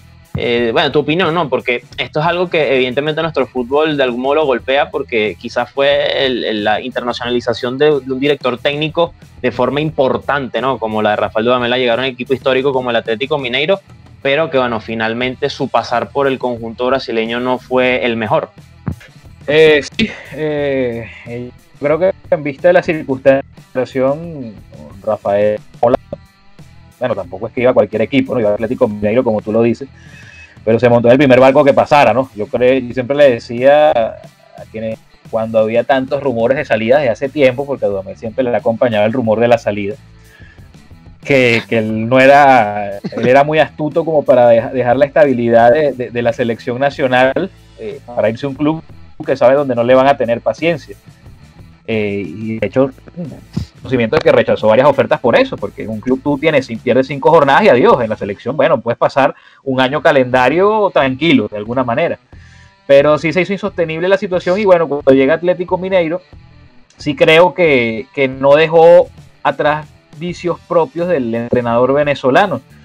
Que bueno, que a lo mejor pensó que podía amedrentar a la prensa como se puede amedrentar acá el periodista un poco más tranquilo, no cae en escándalos, no cae en cosas fuera de la cancha, a veces creo que se puede comedir un poquito a la hora de opinar, qué sé yo, y afuera sí hay fresa, o sea, afuera sí, si no te van a perdonar una, y se vio y lo hablaba porque yo para ese caso, cuando estaban por nombrar a Rafael Dudamel, me escribía un periodista de una radio de allá, que no me acuerdo el nombre, y me decía, ¿qué sabes de Dudamel? Cuando salió Dudamel, dije, bueno, vamos a cobrarle el favor, pues mira, ¿qué sabes de la salida de Dudamel?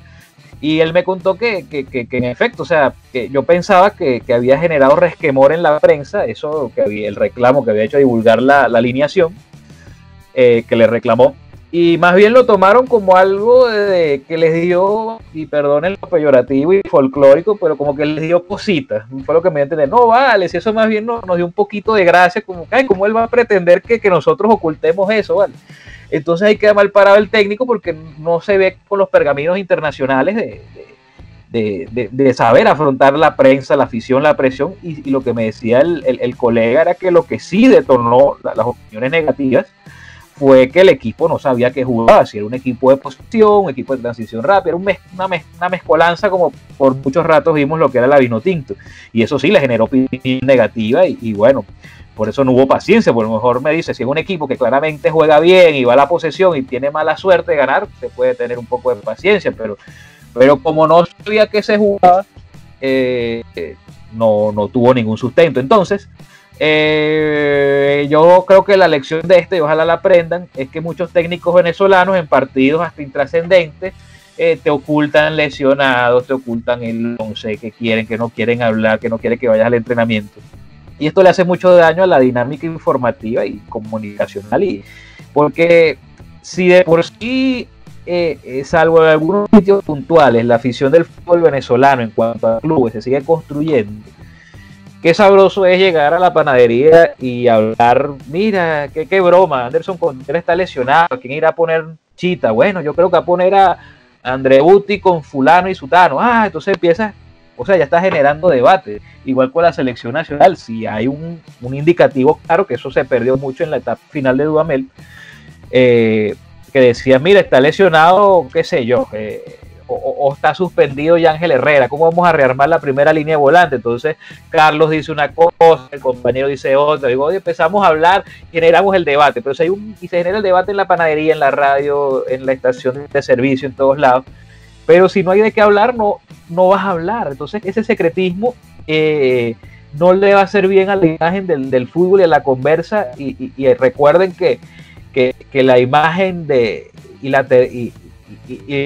la permanencia diaria en la conversación periodística de los equipos la hace es el debate, la cháchara, hablar del equipo, y si no hay equipo de qué hablar, ¿qué vas a hacer? Entonces yo creo que le hace un daño muy mezquino en ese aspecto. Buena parte, pues no le voy a decir, no son unos pocos, no, es una buena parte de técnicos en Venezuela, y aparte lo deja mal parado. Un técnico que está seguro de su equipo no lo esconde, no, mira, yo voy a jugar con fulano y mecano y tengo lesionado a fulano y tal, que te va a hacer eso si algún día. Yo una vez tuve unas diferencias muy fuertes con un técnico de un equipo aquí en Venezuela, y yo le decía, yo no hay cosa que desee más en la vida que te vaya bien y que te fiche un equipo de afuera, para que veas lo que es candela, lo que es periodismo de cizañero. Porque dice, no, cizañero, yo no soy cizañero, si vas perdiendo, ¿usted qué quiere que yo haga?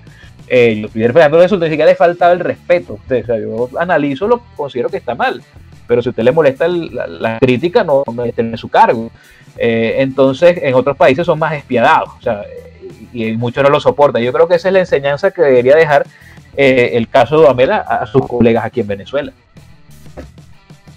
Alfredo, me voy a quedar, ya Álvaro, disculpa, me voy a quedar con una frase que dijiste sobre Dudamel, el tema de que Dudamel siempre llega con rumores de salida. Creo que esa es una de las frases que vamos a tomar de este episodio, de este podcast, porque realmente es una frase muy, que creo que representa mucho el caso de Rafael Dudamel. Álvaro. Alfredo, justamente hablabas de esa frase que acaba de recalcar Carlos, y entre rumores ha salido el nombre de un venezolano con posibilidad de brincar a Europa. Hace unas semanas era Soteldo y el supuesto interés del Inter de Milán, que más tarde confirmó el propio jugador, y ahora, al parecer, el propio De Rossi hubiese aconsejado al equipo de la Roma contratar a Jan Hurtado. ¿Qué sabes de esta información? ¿Qué piensas sobre esta posibilidad de fichaje para Churta?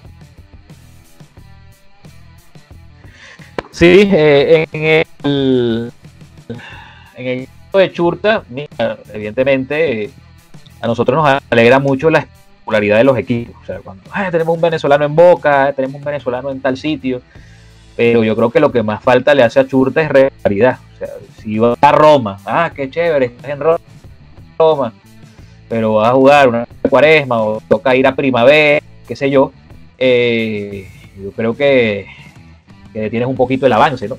A menos que Roma lo fiche y lo ceda a un equipo donde sí pueda tener continuidad, o a lo mejor, ojalá tenga la continuidad en la Roma, eso sería realmente espectacular, pero sí creo que va mucho de lo mejor para el jugador, ¿no? Porque que logre la regularidad, que logre la forma. Este es un jugador que estuvo un año parado y la rompió a su manera en Gimnasia, y después en Boca vio que tampoco puedes abusar de esas cualidades físicas que te mantuvieron a flote en Gimnasia. Entonces yo creo que es un jugador que tuvo un parón realmente mezquino en su vida deportiva, y que creo que debe seguir trabajando para recuperar ese tiempo perdido, y a su vez caerse a golpes, entre comillas, ¿no? De verdad, con otros tigres que vienen de África, Europa del Este, de la misma Sudamérica. Entonces yo creo que lo recomendable aquí es que vaya a un sitio, un club representativo, pero que le garantice continuidad en este caso. Y en el tema Soteldo, fíjate que Soteldo tiene el hándicap del tema físico. El tema físico, su rendimiento físico, sino de su contextura. Entonces, las ligas europeas son muy de choque, o sea, y se evalúa mucho el tema de la corpulencia, de aquello, pero ojalá pueda dar el salto. O sea, evidentemente Soteldo tiene cualidades para brillar en el fútbol europeo, pero quedará mucho el prejuicio de quien lo contrate. Dirá, mira, yo prefiero a alguien que vaya mejor al choque, que vaya mejor al duelo aéreo, qué sé yo. Pero tampoco hay que ver con malos ojos la realidad de Soteldo. Soteldo está en un club histórico de Brasil, en una de las mejores quitas a las 5 mejores de Europa, y por ahí puedes colar a Brasil en un top 10. Es una liga muy competitiva y le está yendo realmente bien. Entonces, tampoco no hay que apurar a los nuestros, pues disfrutando su momento, y bueno, si le sale algo que sea realmente bueno, pues, para que siga evolucionando y no que se estanque y lo veamos de vuelta en Sudamérica al corto plazo. Alfredo, bueno, de hecho, el caso del Churdo también se hablaba por ahí de la Juventus, ¿no? También de esos equipos del calcio italiano que podrían estar interesados en los servicios del jugador que actualmente milita en Boca Juniors, ¿no? Preguntarte, ¿no? Tomando en cuenta lo que comentabas de Churta y ahora también lo de Soteldo, y tomando en cuenta, bueno, el caso de que Tomás Rincón, por ejemplo, estuvo en la Juve, aunque su pasar por el equipo bianconero no fue quizás tan significativo, ¿no? Tan llamativo. La realidad que vi en jugadores como Darwin Machís, como Yángel Herrera en el Granada, me lleva a preguntarte, ¿para qué está ahorita el jugador venezolano o que puedan militar o que tengan esas posibilidades de militar en el fútbol internacional? Es decir, ¿crees que el jugador venezolano en el mediano largo plazo pudiera tener la capacidad de estar o de poder militar y tener un nombre importante dentro de equipos elite de Europa? ¿O sientes que lo más sano para los jugadores venezolanos es que se mantengan en equipos quizás de un segundo orden, pero que evidentemente pueden ser fácilmente animadores en cualquier torneo de estos del fútbol europeo? Mira, es que es una cuestión de evolución, ¿no? A lo mejor yo siento que a veces mediáticamente y la afición puede empujar mucho un jugador. Mira, bueno, al final el jugador toma la decisión, pero se crea ese ambiente, esa matriz de opinión. No, que tienes que jugar, tienes que ir a la Juve porque sí, o tienes que ir para acá, y a veces se aceleran procesos que yo creo que hay que llevarlos poco a poco.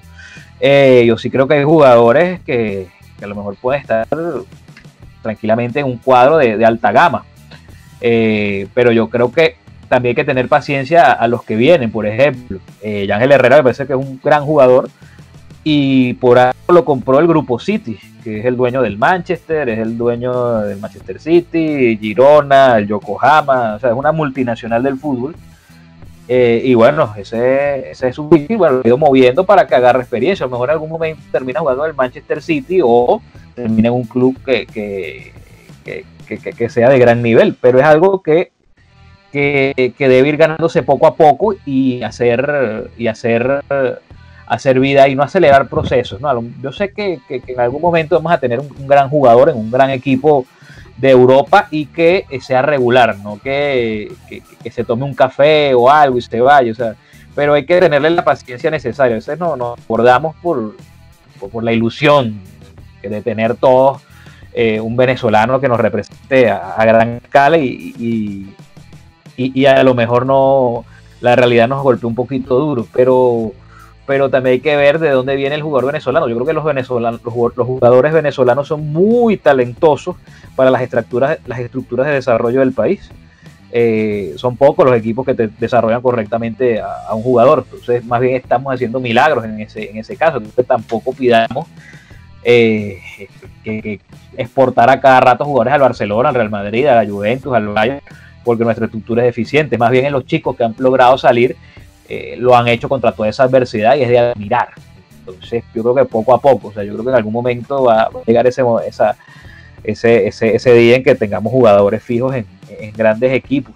Y fíjate que cada día los mercados están más abiertos, no tienes que competir con africanos, con asiáticos, con jugadores de Europa del Este. Antes se veía en Sudamérica, algunos países de Europa y listo. Entonces el mercado internacional no es tan fácil como nos gustaría que fuera, ¿no? Que mira, jugó bien, bueno, llévatelo a la Juventus, llévatelo a Barcelona.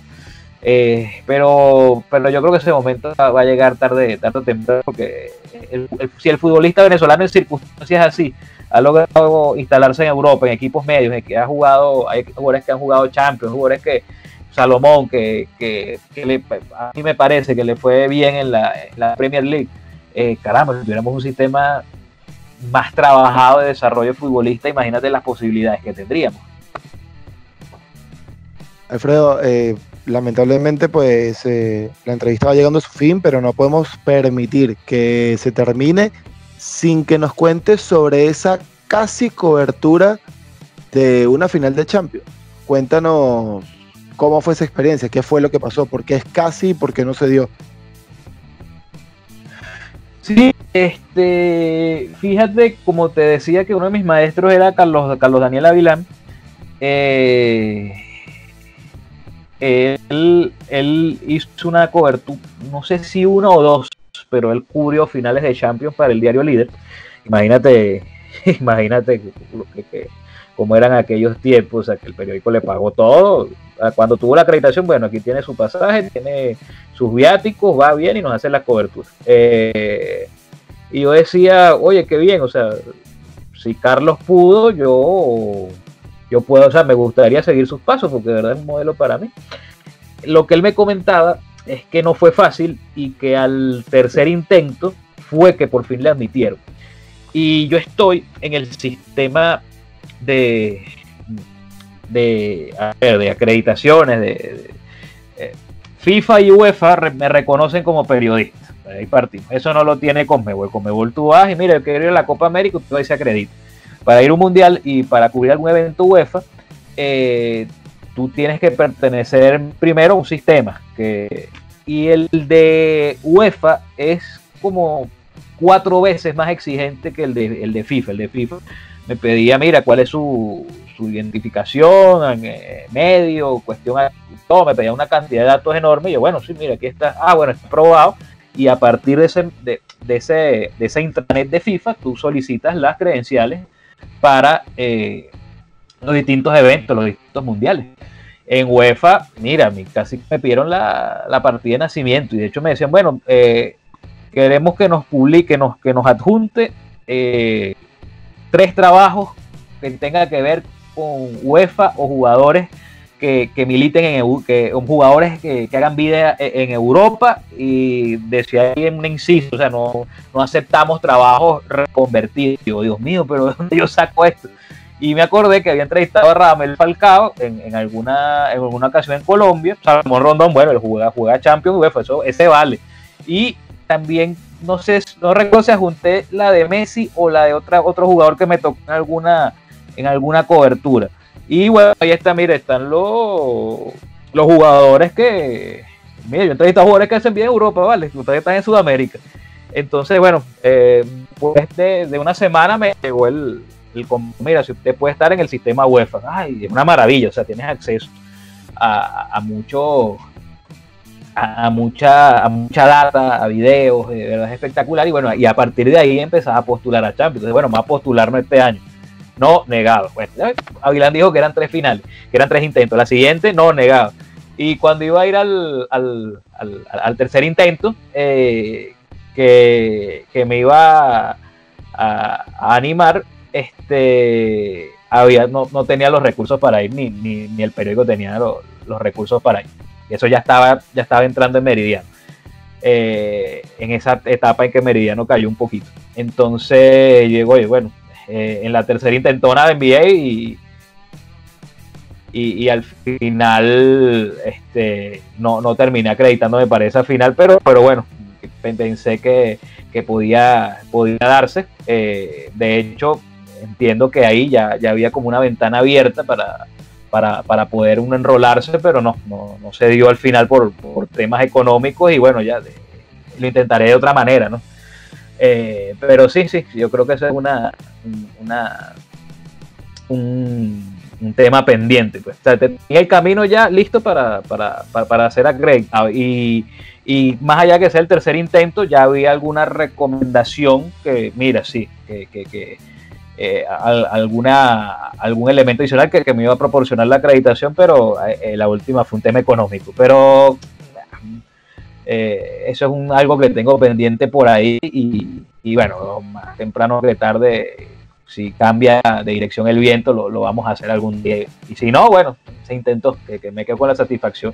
Yo creo que es satisfactorio intentarlo, así no lo logres, te deja alguna enseñanza, te deja alguna cuestión. Pero bueno, igual también esperando, hablando de sueños, ese mundial donde esté Venezuela, y si no está, bueno, ir a otro mundial, porque de verdad es maravilloso coincidir con tantas culturas, con tantas nacionalidades, formas de ver la vida, ni siquiera el fútbol, ver la vida. Entonces, por eso uno le tiene mucho cariño y saborcito, le da mucha satisfacción estar compartir con otras nacionalidades en algún evento, un deporte que une tanto como el fútbol. Alfredo, esa historia sobre, bueno, casi la cobertura de Champions fue algo así como que, bueno, te sacaron la pelota, te sacaron el balón sobre toda la línea de gol, ¿no? Lo que pudo haber sido un gol, ahí terminó por el defensor tener que despejarla y evitar ese tanto. Bueno, como ya decía Álvaro, vamos ya cerrando este episodio de este podcast de Minuto y Resultado 2.0, pero bueno, falta una última dinámica, ¿no?, de preguntas y respuestas.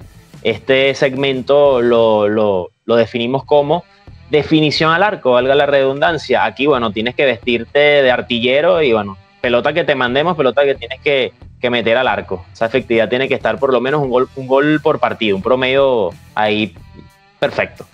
El ejemplo, te voy a dar un ejemplo de cómo te voy a dar un ejemplo de cómo es la dinámica.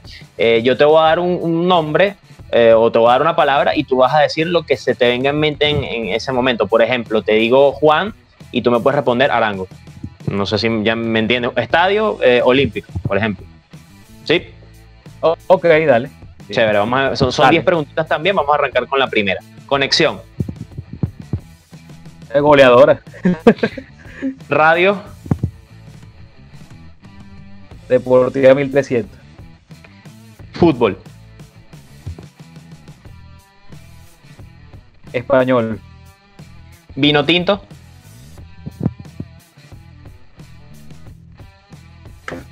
De Richard Páez.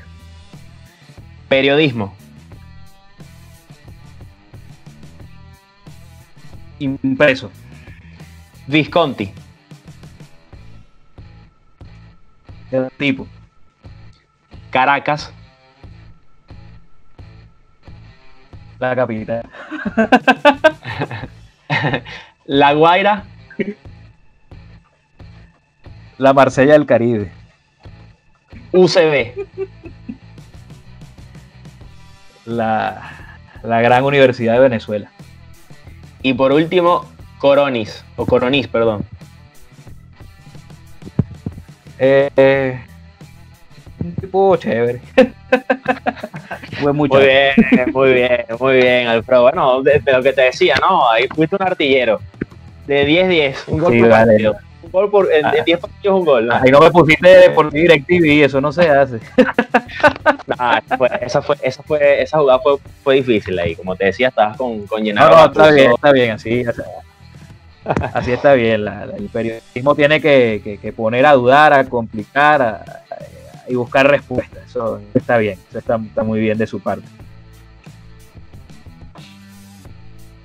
Así es, Alfredo. Disculpa. Bueno, Álvaro, creo que bueno, ya para ir cerrando, Álvaro, algunas palabras, ¿no? Para nuestro invitado el día de hoy, Alfredo Coroniz, que bueno, estuvo en esta charla amena, en este episodio de Minuto y Resultado 2.0. Sí, un gran honor, Alfredo, agradecido por haberte tomado el tiempo, por querer formar parte de este proyecto y como lo dijiste al comienzo, por fin, ¿no? Habernos podido conectar después de tantos intentos. De verdad que es muy grato poder hablar de fútbol con gente que de verdad sabe de esto y vaya que lo demostraste durante esta entrevista. Así que bueno, nada, seguimos en contacto, estás en nombre del equipo, te abro las puertas de la emisora. Cuando todo esto se solucione, esperamos verte por allá y tenerte, con el favor de Dios, en un programa en vivo, hablando ya sobre partidos que se estén llevando a cabo cuando por fin podamos volver a tener actividad en la cancha. No, el agradecimiento es con ustedes, primero que nada, primero por tener la iniciativa de mantenerse haciendo contenidos, haciendo periodismo, contando historias, ¿no? Más allá que la situación está un poco adversa, pero bueno, yo creo que está la tecnología. También agradezco la paciencia, ¿no? Que me tuvieron para poder tener la conectividad idónea para poder charlar y en especial por tomarme en cuenta, ¿no? Ustedes me comentaron la lista de entrevistados que llevan y que aspiran tener y de verdad es un honor estar al lado de la mayoría son muy buenos amigos y grandiosos profesionales y de verdad agradezco primero la iniciativa que tienen de mantener a la gente entretenida, informada y contar historias, que al final ese es el periodista, ¿no? El periodista es un contador de historias, o sea, historias buenas, historias malas, historias regulares, historias que son al final historias, y ustedes están contando las historias de quienes vivimos el fútbol desde esta acera, ¿no? Entonces, bueno, les agradezco mucho la oportunidad de esto, de seguir contando historias y en particular de permitir contar de alguna manera la mía. Así que les agradezco muchísimo, muchachos. El agradecimiento para ti también por la disposición, Alfredo. Bueno, bien lo decías, ¿no? El tema de la conectividad, pero bueno, es un problema del que lamentablemente no podemos desligarnos tan fácil y más en nuestro país por toda la situación que vive, pero tu disposición y las ganas, ¿no? de querer compartir con nosotros este episodio de este podcast de Minuto y Resultado 2.0. El agradecimiento y como ya decía, me uno a las palabras de Álvaro, el contacto permanente y cuando todo se vuelva a la normalidad, esperemos que nos eches una visita ahí a YBK Mundial para que estés con nosotros en nuestro programa de Minuto y Resultado. El agradecimiento nuevamente para ti, Alfredo, gracias por estar con nosotros. Seguro, nos reencontraremos cuando todo esto pase, porque esto va a pasar, ¿no? Siempre hay un mañana, entonces seguramente esperemos estar hablando de resultados y de noticias alegres, ¿no? Que es lo que nos gustaría hablar. Así que bueno, de nuevo reitero mi agradecimiento y bueno, que sigan haciendo buenos trabajos y buenos contenidos y pueden contar conmigo para lo que necesiten. Así que les mando un abrazo. Bien, abrazo de vuelta para ti, Alfredo. Este fue Alfredo Coroniz, el invitado del día de hoy que estuvo con nosotros en este episodio de Minuto y Resultado 2.0. Nos despedimos entonces por este episodio, ¿no? Que le pudimos traer en esta oportunidad. El agradecimiento para todos los que están allí pegados con nosotros en esta nueva edición de este podcast que estamos haciendo de Minuto y Resultado 2.0. Ya saben, pertinentemente anunciaremos, ¿no? El episodio por nuestras plataformas digitales, como ya lo decía al principio de esta emisión, Apple Podcast, Google Podcast, Anchor, YouTube, y por allí estaremos informándoles a todos ustedes cuándo tendremos el episodio al aire. También, evidentemente, pendiente en nuestras redes sociales, @min_y_resultado_fm en Twitter y Minuto y Resultado FM en Instagram. Por allí estén pendientes de todas las actividades que vamos a ofrecer y de, por supuesto, la lista de invitados, ¿no? Que vamos a tener, de fenomenales invitados que vamos a tener durante toda esta emisión de podcast de Minuto y Resultado 2.0. Quien les habló, Carlos Vieira, les mando un saludo. Me despido y seguimos en contacto. Chau, chau.